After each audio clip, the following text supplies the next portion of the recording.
Hello guys, आज हम discuss करते हैं टेक्निक्स फॉर इम्प्रूविंग कम्युनिकेशन की। अगर आपको अपने कम्युनिकेशन को इम्प्रूव करना है तो कौन कौन सी टेक्निक्स के थ्रू आप अपने कम्युनिकेशन को इम्प्रूव कर सकते हैं। So the first point is two way communication की जो आपका कम्युनिकेशन है वो टू वे होना चाहिए। टू वे मतलब क्या है? दो तरफा। इट मीन्स क्या है? टू मेंबर्स उसमें इंक्लूड होने चाहिए कम्युनिकेशन के। अब वो मेंबर्स कौन होंगे? हमारा sender and the receiver, both persons are included for communication. Next point is the good listening कि अगर आपको अच्छे से कम्युनिकेट करना है, फिर अपनी कम्युनिकेशन इंप्रूव करनी है तो आपको एक गुड लिसनर होना ज़रूरी है। आप जब तक सामने वाले की बातों को लिसन नहीं करेंगे, अच्छे तरीके से सुनेंगे ही नहीं, तो आप रिप्लाई भी नहीं कर पाएंगे।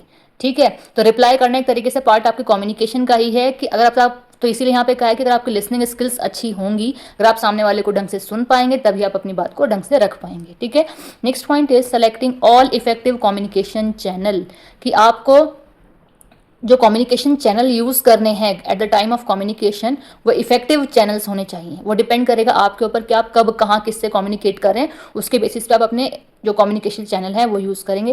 चाहे आपका फ़ोन हो, चाहे आप फेस टू फेस कन्वर्सेशन कर रहे हो, वो डिपेंड आपके ऊपर होगा। It's totally ups to you. Next point is clear and concise कि आपको कम्युनिकेशन के टाइम पर ध्यान रखना है कि जो भी आप कुछ भी कम्युनिकेट कर रहे हैं वो क्लियर कट बोलें। ठीक है, ऐसा नहीं है कि आप सामने वाले को जब कुछ एक्सप्लेन कर रहे हैं तो बातों को बार बार घुमा फिरा करके कर रहे हैं। उससे क्या है, सामने वाले का भी टाइम वेस्ट होगा और आपका भी, तो वो टाइम ना वेस्ट हो।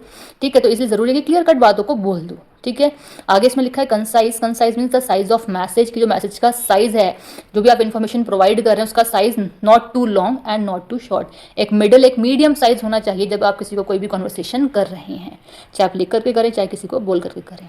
ठीक है, next is understanding non verbal cues कि आपको अंडरस्टैंड करने आने चाहिए जो हमारे नॉन वर्बल क्यूज़ हैं। नॉन वर्बल क्यूज़ में हमारे क्या होता है, एक ऐसा कम्युनिकेशन जहां हम वर्ड्स का यूज़ नहीं करते। इट मीन सिंबल्स हैं, बॉडी लैंग्वेजेस है, वो हमारा पार्ट है नॉन वर्बल कम्युनिकेशन का। तो ज़रूरी है कि उस चीज़ को आप अंडरस्टैंड कर सकें। सामने वाले आपको कोई क्यू दे रहा है नॉन वर्बल बेसिस पे, आप उसको अगर समझ ही नहीं पाएंगे तो आप उसका ढंग से रिप्लाई नहीं कर पाएंगे और आपका कोई फीडबैक नहीं हो पाएगा। Next is prepare ahead of time. आपको हमेशा अपने कम्युनिकेशन को तैयार करना है टाइम के अकॉर्डिंग। ठीक है, जहाँ जब आप कहीं भी जा रहे हैं, जहाँ जितना आपके पास टाइम है, आप उसके अकॉर्डिंग सामने वाले से उस तरीके से कम्युनिकेट करेंगे। Next is watch your tone कि जब भी आप कभी भी किसी से बात करें, अपनी टोन को हमेशा वॉच करते रहें कि आपकी टोन कैसी है जब आप किसी से बात कर रहे हैं। क्योंकि आपको अगर किसी का तेज़ बोलना पसंद नहीं है तो ध्यान रखें कि आप भी किसी से इस टोन में बात नहीं करेंगे। ठीक है, तो अपनी टोन का हमेशा ध्यान रखें कि आपकी टोन पॉजिटिव है या नेगेटिव है।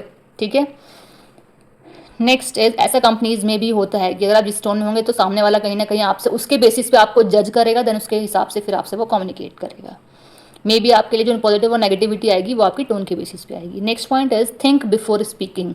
ये तो बहुत इंपॉर्टेंट पॉइंट है कि जब भी आप किसी से बात करें तो बोलने से पहले एक बार सोच लें कि आप क्या बोल रहे हैं। क्योंकि बोला जाता है ना कि बोले हुए शब्द कभी वापस नहीं आते, तो बोलने से पहले आप थिंक कर लें what you have to talk in front of anyone. Next is be respectful. जब भी आप किसी से बात करें तो जो आपका सामने वाला पर्सन है, जिसे आप ऑडियंस बोल सकते हैं, रिसीवर बोल सकते हैं, हमेशा रिस्पेक्टफुली आप किसी से कम्युनिकेट करेंगे। क्योंकि एक कहावत है, गिव रेस्पेक्ट टेक रेस्पेक्ट। तो इस चीज़ का आपको ध्यान रखना है। तो these are the techniques for improving your communication skills.